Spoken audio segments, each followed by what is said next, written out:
Hey, friends, welcome back to the podcast. Today, I am excited about this conversation because my guest and I go way back.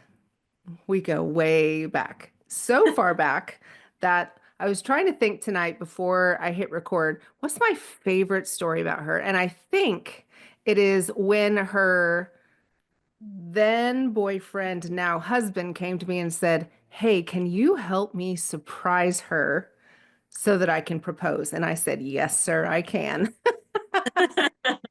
You were So, very good at it too. oh, well, thank you. Thank you. I pride myself in being able to keep a really great secret. So, tonight I get to have a conversation with my good friend Amarilys Henderson. She is an extraordinary artist, you guys. You're going to need to look up all her things, follow her all the places, which will be in the show notes.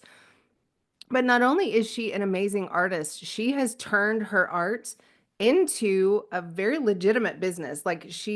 Well, we're going to talk about all the things that she does and where her art is popping up all over the place. But she is on Instagram and LinkedIn and she's showing all these new things. And I'm like, oh my gosh, is there any place that your art is not? So, anyway, Amberless, welcome to the show. Tell everybody about you.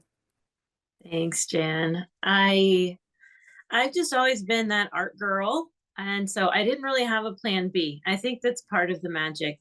And I Mm. also was raised by a creative mom who kind of operated as a single mom for most of my upbringing. And so she went to art school, did graphic design when I was little. And so she would do her homework and I would do my homework. And Aw. it wasn't really my homework, but I took it very seriously. And she said that the way she puts it is that she learned how to do art, but that from me it just came more naturally. But Mm. that doesn't amount to a hill of beans when it comes to making a business out of it. So yeah, we can talk more about that. But I would say I'm a watercolor artist first and foremost, and then that tends to work itself out in surface design, in some children's book illustration, in fabric design, and in online teaching. Amazing. So amazing. And you're a wife and you're a mama. And Yep. so she is multifaceted. I think so many of the people that listen to this podcast on a regular basis can identify with being the wife, being the mom, and running a business at the same time and having to keep all the plates going in the air so nothing drops. And so I'm sure that Mhm. we will get into a little bit of, I like to call it the myth of life balance because I don't really think that there is a true work-life balance that you can find. But I'm just intrigued by the kind of the progression that your art has taken. So, can you talk to us a little bit about going from artist to entrepreneur, being an artist? Because I would venture to say that there are a lot of people who might identify as artists, but not many of them can make a living at it. Well, that works beautifully because one of my first jobs was with you, Jan. So Jan was my That's boss, and I was pretty fresh out of college. I went to the Savannah College of Art and Design, majored in illustration, got engaged, or was gonna get engaged, I suppose. And mom suggested that I get a job. I thought I was doing pretty well with freelance here and there, but I definitely could not stand up on my own. And she also just was saying, you're going to get married and there's going to be all kinds of conflicts. Like, let's not make money one of them. So, uh, a wise woman. yeah. And so I thought, okay, well, I was looking for work, but honestly, when I started going to the church where I ended up being employed, I didn't know that you guys were looking for someone to fill a position. I did kind of see some things that I could be helpful with, but I'm also sure you saw, did.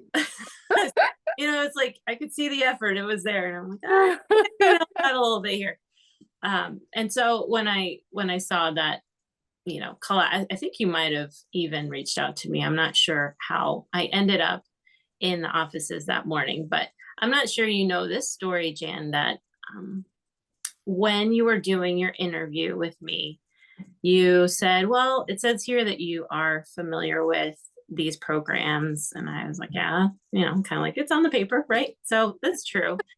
But I will say that I wasn't as prolific or proficient as that resume said. But you immediately were like, well, that's great because we have a problem right now that you can help us with. And we walk over to some poor, frustrated person. I'm not going to name names, in a cubicle, who had an Illustrator file that they couldn't work with. And I had touched Illustrator a handful of times, and I honestly didn't love it. And I didn't know how to solve the problem, but I figured it out. And you were like very happy with that. And I was so happy that everything worked out, because for a second there, I was like, made my bed. So actually that reminds me of, or the reason why that happened in ways, I had a college professor that said, someday you're going to go to an interview and you're going to be asked, do you know this program? And you're going to say yes, even if you don't. Because guess what? You're not lying. You're just borrowing from the future. You're going to run to Barnes and Noble after your interview and get whatever it's called for dummies. And you're going to spend some hours figuring it out so that you're ready for the prospective job. And I couldn't believe that I actually took him up on that. That's so funny. Oh, that's a great story. I worked as a graphic designer for the church and for a local magazine publisher, and did mostly ad design. And so working from there, then went to full-time at a larger ministry at Insight for Living, and was there for a few years before we went overseas. But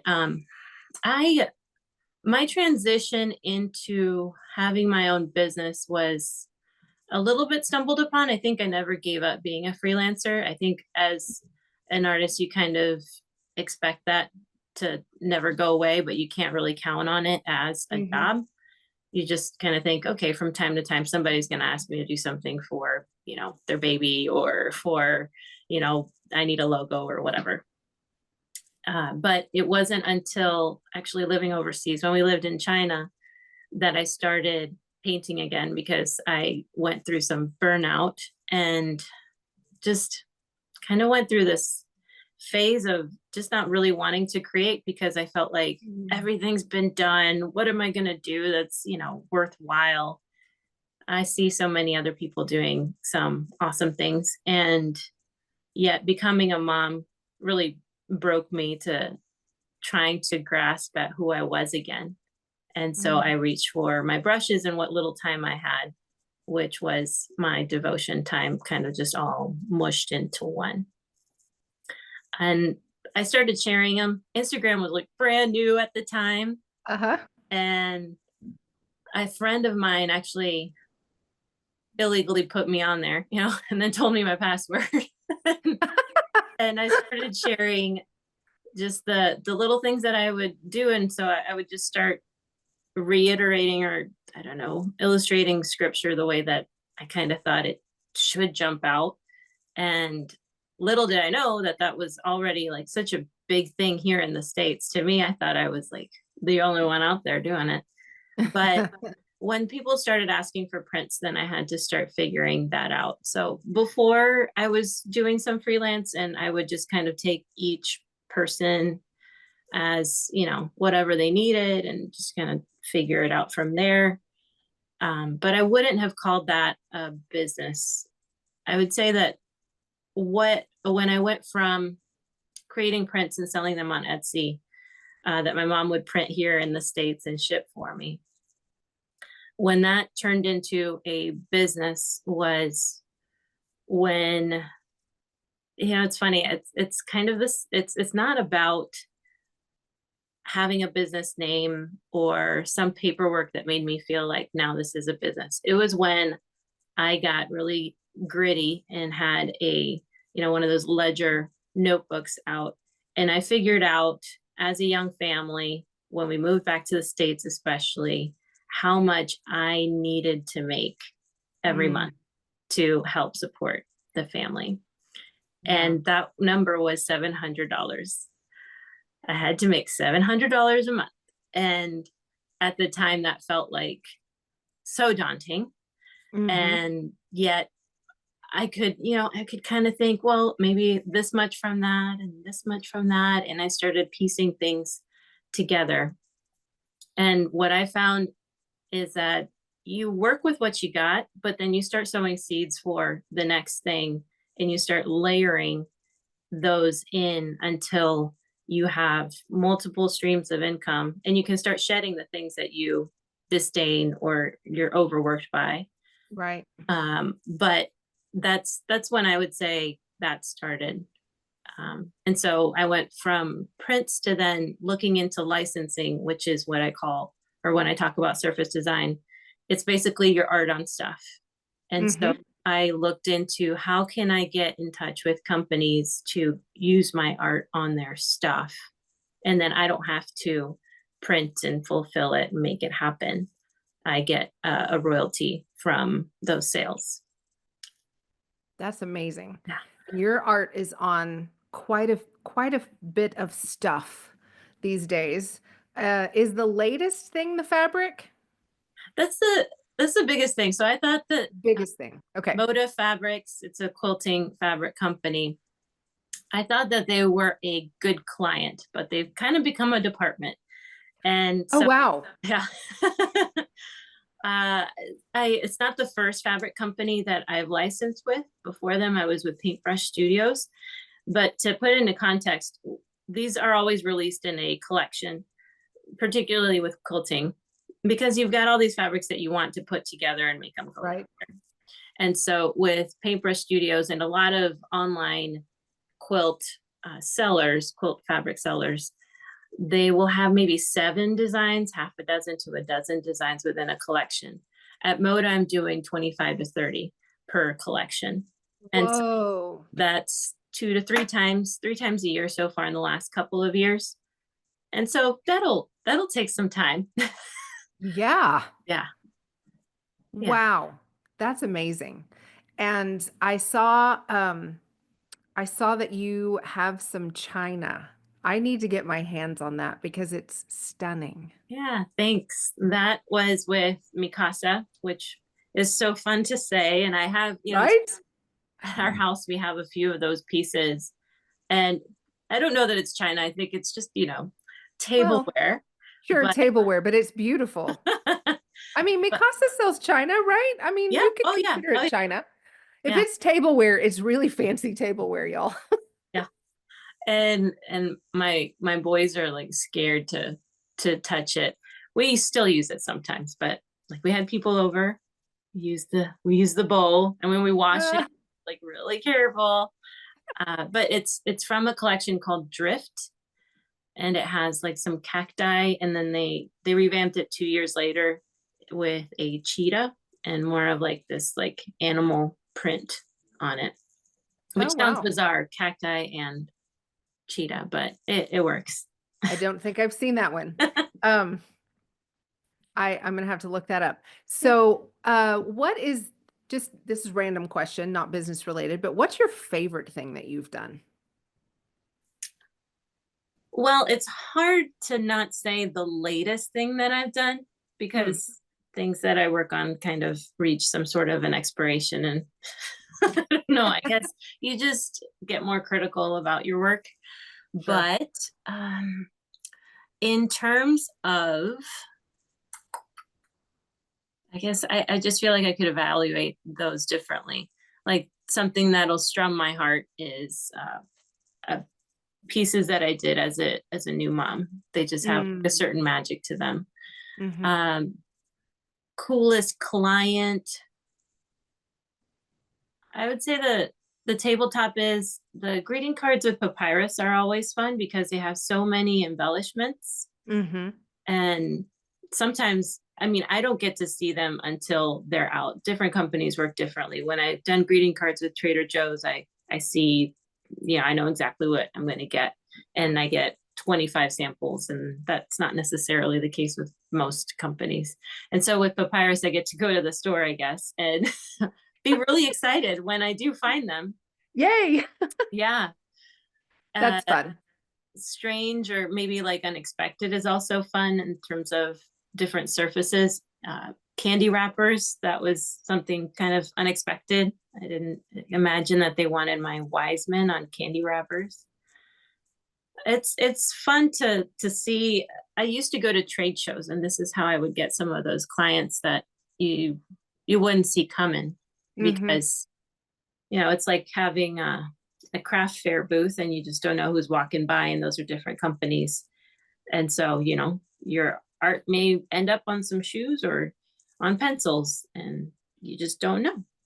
That's amazing. That's amazing. Well, I think I probably am going to go down in your book of clients as the one who had the biggest art piece that you've ever done. Do you remember that? The Yeah, yeah. Easter. We took a piece of her art and she designed, I think it was a bookmark for us, and then we blew it up large scale. And it was on the entire back wall of our worship center. It was probably 20 feet high by probably 15 feet wide or something like that. It was huge and it was beautiful. And it's still one of my favorite Easters. It it is one of my favorite pieces. I remember doing that and thinking, how is this? And I think you had your own apprehensions, like, is this gonna look good when we blow Uh-huh. it up 1,000%? Yeah. But I was kind of like, it is what it is. This is as big as I can go, and I've got to be able Yeah. to scan it and work with it in Photoshop. So I wish I could have seen that in person. The pictures looked great.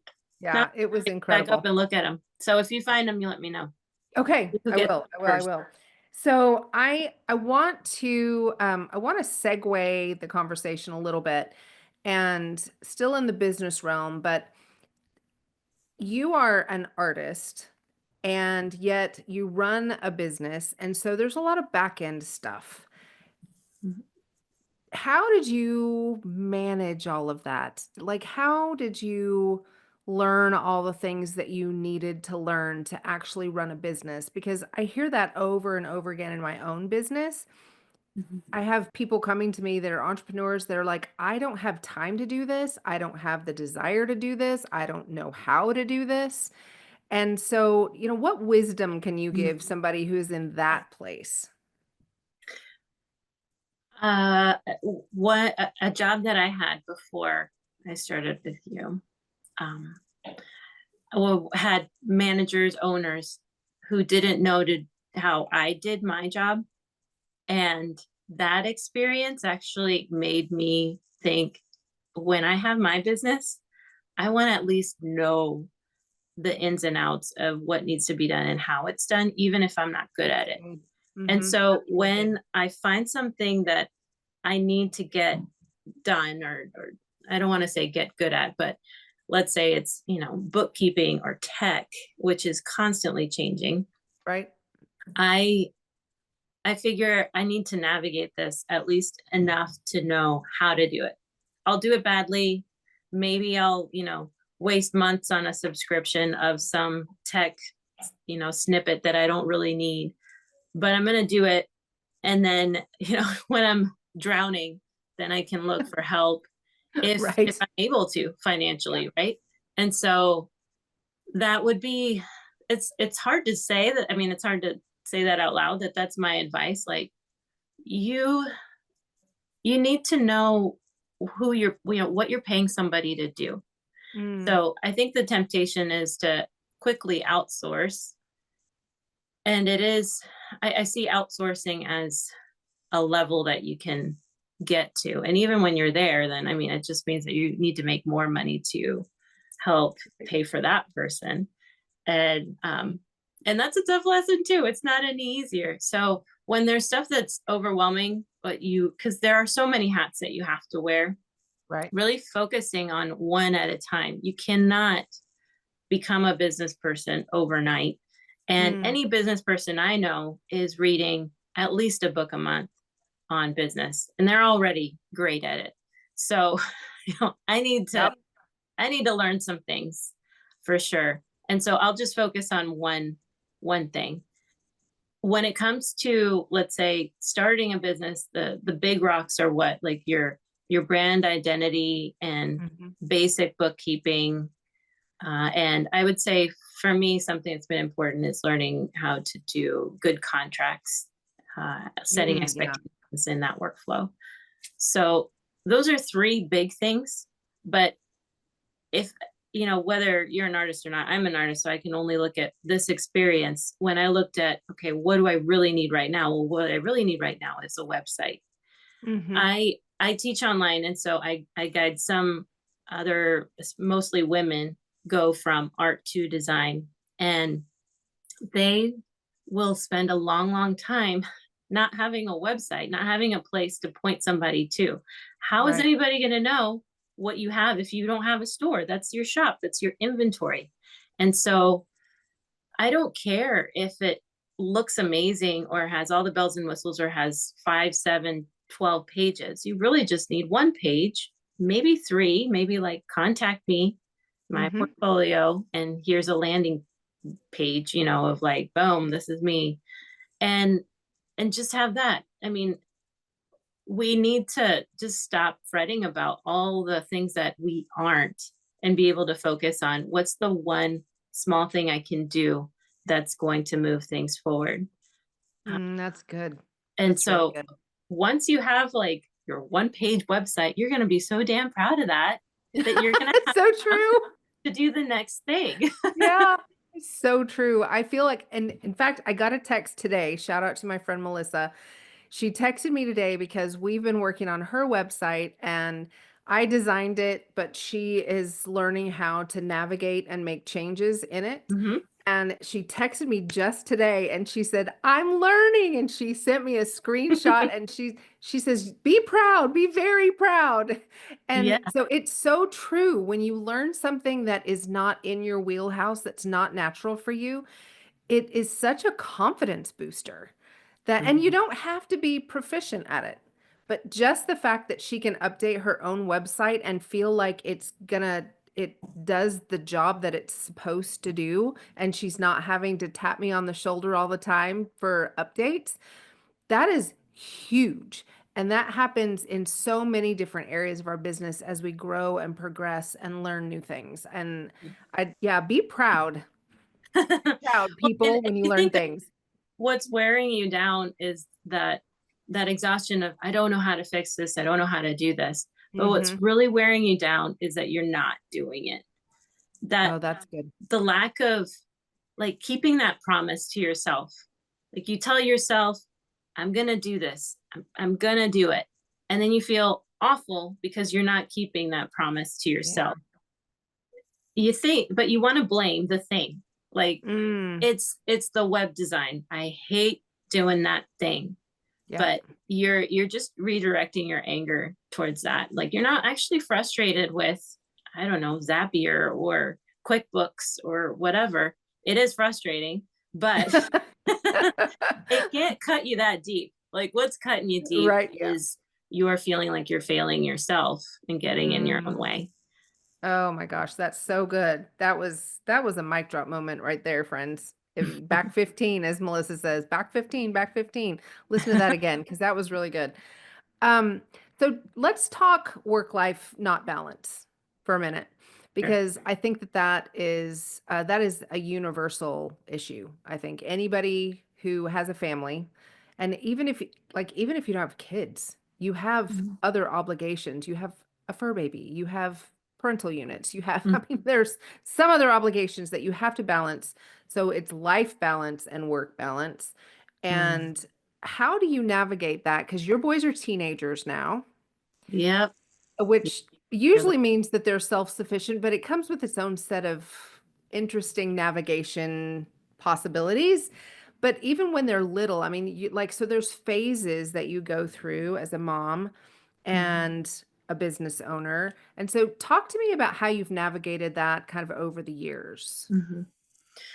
Well, so we have two boys that are now 13 and 14, a year and a half apart, one biological, one adopted. And so they haven't been together all, all their life. So when I think of really little, I just had the one. Then came the second one, which was kind of a tornado. But at that point, it's pretty clear cut when you can work, right? Right. Nap time, after bedtime, if you still have it. And I remember thinking, you know what? My work hours are 10 to 12 a.m. and p.m. Those were Mm-hmm. my work hours. Mm-hmm. And in a way, having less time helped to sharpen what I did, like my productivity, Mm-hmm. because all the rest of the time I'm thinking, what do I really need to do? And you knew exactly what you needed to work on when you had that precious time. Oh, that's good. Yeah. And of course, having the support of my husband is huge because, yeah, when you don't have that, um, it's an uphill battle, and you feel like you're cheating on Mm. your loved one or your little kids or whatever. There's a lot of Yeah. guilt that you have to fight through. Obviously, when they were older, working around school hours and being the one at home means I kind of take care of like everything. Yes. uh, I got out of doing the laundry because I wasn't doing it up to snuff, which I am okay with. But finances and shopping and cooking, things like that. I would say that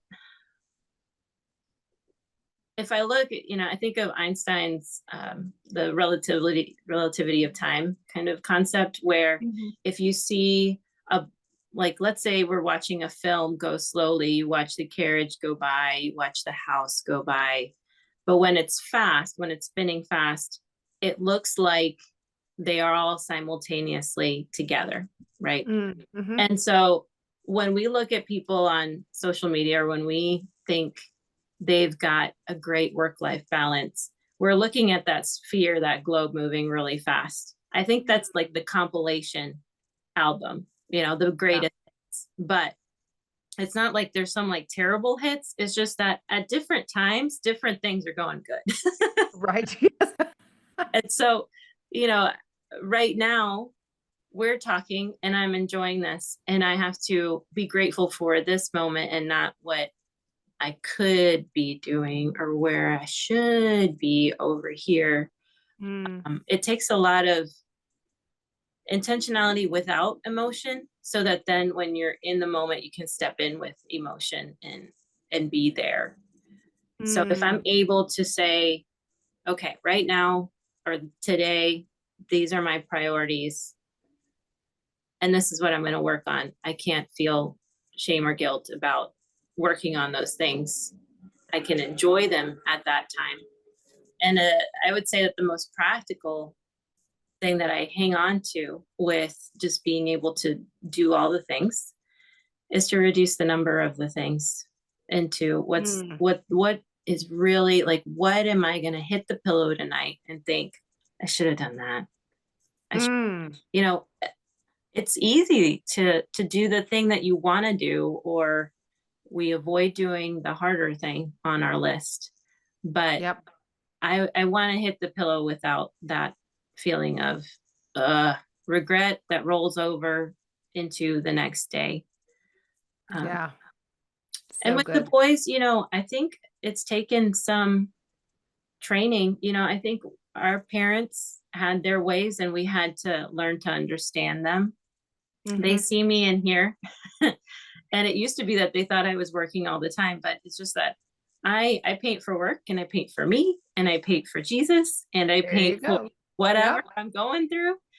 And so they would see me just kind of painting all the time, and it might not necessarily be in this room, but um they thought I was always working, and I would have to actually tell them, like, it's okay, you can interrupt me. I'm just painting for fun. Do you want to paint for fun?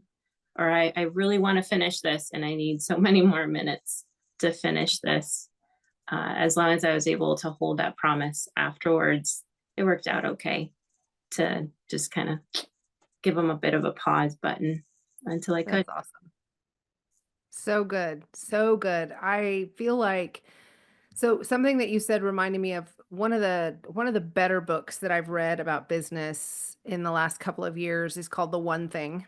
Mm. And he talks about I'm gonna totally botch this is not exact. This is Jan's paraphrase, but it's basically what is the one thing that you can do right now that by doing it will basically push everything else forward. Mm. And you keep whittling it down, whittling it down, whittling it down until you really do have that one thing that you need to focus on. And that's what you want to make sure you get done before, like you said, put your head on the pillow that night. You want to make sure that that one thing got done because you know that it's pushing everything else forward.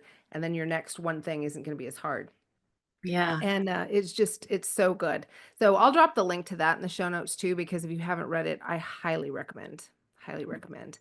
So tell me what you've got going on now, girl, because I know you're teaching, but you've got memberships that you do and you've got workshops that you do. And I heard something about an art retreat. Hello? Yeah. You That's a know, lot and fun. they're not all at the same time. Oh, well, That hallelujah. that's the trick. If you're able to kind of like I box and shelf, have you heard that the box and shelf method, where you have basically a project or maybe a part of your work that you go, okay, this is the box that I'm working on, and then I'm going to put it on the shelf until then. I've had to do that with this art retreat coming up in September, which to no one else it's coming up, but to me it's coming up, right? And I want to think about it all the time. What am I going to do? Where are we going to stay? Well, we know where we're going to stay, but all the details. And I have to put that up on the shelf. But it'll be my first retreat. I'll start talking about that one. We'll go to Asheville for a long weekend, Thursday to Monday in September, in late September. And it feels not heavy. It feels significant to me in that I don't teach about painting with my faith. And much to the derish of many people who might be listening, but it's because the online space is just a whole other animal. And I learned that I don't have to police comments and whatever might erupt, but I also just feel like it's a lot of noise, and I want to be able to do that sort of teaching, at least begin it in person. And so me throwing myself into a weekend of, okay, let's do watercolor devos in the morning. It's optional. You don't have to join that part. And then we'll go into just regular art and fun. But it'll probably carry over into those conversations easily, and share that part more openly. I do that. I share openly on Instagram and on socials, but it's more of a show and tell rather than a form of imparting, like, this is how you can go about bringing your craft into your devotion time. And so that retreat I'm calling Radiant, which is one of my favorite words, just to be fair, but it's also the name of a fabric collection that's coming out at the end of the week or the beginning of March. And it's called Radiant as well. So I'm looking forward to kind of using some of those fabrics for tote bags or something, for swag bags. Super fun. Yeah, it's gonna be a very colorful one. And it has a humongous panel that's, I think, like 20 by 30 inches of 25 pieces of mine. I mean, you can make a shower curtain out of it, is kind of the size, to give it some context. Wow. So it's a little bit of an experiment, and so it feels significant to me too for that reason, in that it's not your typical quilting collection. It is, yeah, it's something else. It's going to be fun to show. But yeah, that's the art design side. I'll have a greeting card at Trader Joe's this summer, so you'll have to look out for that one. And then there's some other things that are still out, but in terms of new stuff, that's what's new. And so my teaching online, my claim to fame came through Skillshare. I was, and still am, one of the top teachers there. And then I created my own platform where I have a membership where I drop new lessons at the end of every week. Painting, it's called Watercolor Bold because it's about painting in a way where you can actually just open the sketchbook and go to town. I think we get really hung up with what am I going to do and what colors am I going to pick and is it going to look good and let me do some pencil sketches. And I'm really trying to encourage more timid artists to just go for it and fill that puppy up. And That's so good. after a couple of years, I started adding in this layer of watercolor build, which is more about building your portfolio through design collections from the artwork that you were creating in bold. So That's awesome. it's a little Very bit tongue twister, but I'm really cheesy like that. I like It's alliteration. okay. And I love all your cheese. It's great. So I will make sure that all of these links where you can find Amaryllis are down in the show notes. Um, any like any other thing that is just burning on your heart that you need to like just that nothing. no, I feel like I've done that. that. But I send out a weekly email. So you can just subscribe to the email and you Oh, great. get all the links of things, Perfect. stuff. I think that's amazing. Great. Thank you so much for having a chat with me. I feel I feel like we've caught up just a little bit and we've gotten to share it with everybody else. They just got to listen in on our catching up after a little bit. So thank you so Oh, much. I really am in awe of you and your work and how the Lord has worked through you over the years. Um, my grandkids are they have your Christmas book, and it's the coolest oh, thing that I can say, I used to work with her. And I mean, it's just, I think you're amazing. And I just love your little family. They're beautiful. And so thank you so much for spending some time with me and my audience today. Appreciate you. yeah. Thank you, Jan. You were formative for me in my early 20s. That Fun, just means I'm old. but thank you. I enjoyed it.